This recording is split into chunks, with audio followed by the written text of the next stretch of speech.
नमस्कार, cook with वंदना दाते रेसिपीमध्ये आपले मनापासून खूप खूप स्वागत आहे। आज आपण झटपट असा चिवडा तयार करणार आहोत, तोही कमी साहित्यात आणि कमी तेलाचा। असा हा चिवडा आपण झटपट कसा तयार करायचा, तर त्यासाठी आपण साहित्य बघूया।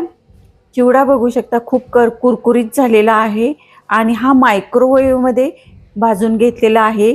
याचं महत्त्वाचं आहे, त्यामुळे तो अतिशय कुरकुरीत होतो व मायक्रोवेव्हमुळे कुरकुरीतपणा व जास्त दिवस चांगला मऊ पडत नाही, कुरकुरीत राहतो चिवडा।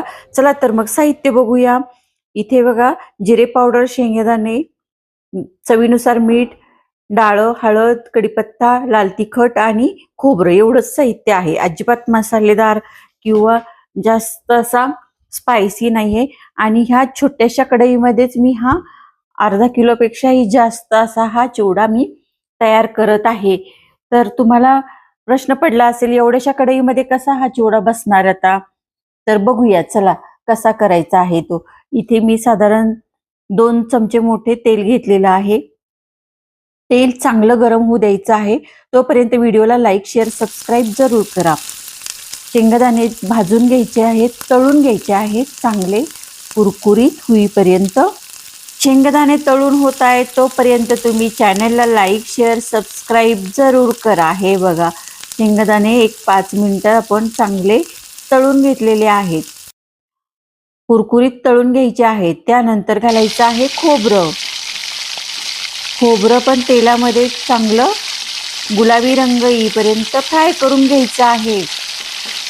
त्यामुळे चवीला खूप चांगलं लागतं व आपला चिवडा चांगला टिकतो व त्याला अशी खमंगपणा येतो।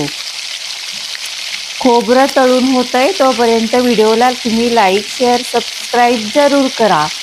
एक 2-3 मिनिटं हे खोबरं आपलं तळून होतंय। आता हा दिवाळी स्पेशल आहे, त्यामुळे आपण ही चिवडा करत आहोत। खोबरं चांगलं फ्राय करून घ्यायचं आहे, गुलाबी रंग येईपर्यंत। खोबरं फ्राय झालेलं आहे, एक 3 ते 4 मिनिटं लागलेली आहेत खोबरं फ्राय व्हायला। त्यानंतर घालायचा आहे कढीपत्ता। कढीपत्ता चांगला कुरकुरीत होईपर्यंत तळून घ्यायचा, म्हणजे चिवडा आपला मऊ पडत नाही व त्यात मॉइश्चरायझर राहत नाही।